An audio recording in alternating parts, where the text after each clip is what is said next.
a lot of people don't understand that the Germans and the Soviets were allies in the beginning of World War II.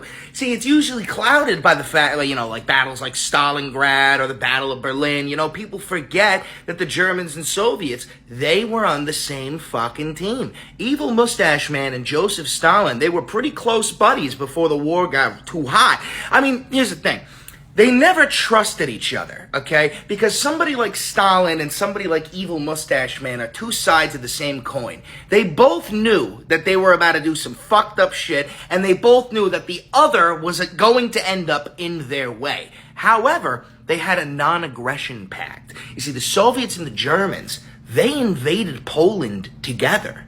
The Germans from one side and the Soviets from another. That was why the Blitzkrieg of Poland was so fast and so exponentially powerful. As the days would go on, it would just get worse and worse. However, June 22nd, 1941, the Germans, Evil Mustache Man, decided, without warning, to begin Operation Barbarossa and start pushing into Soviet territory, And that's why the whole tide changed. You see, in a completely different world, the Germans and the Soviets, they were allies the entire fucking war, right?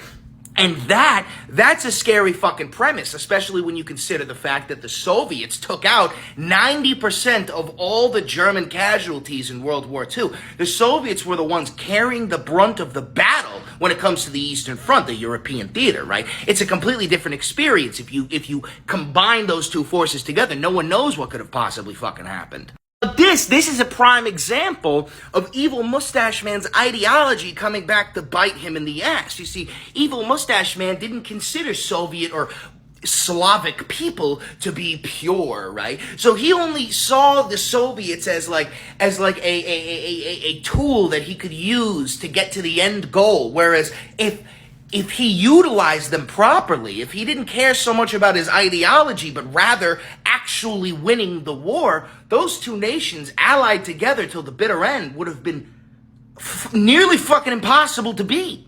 But now you understand.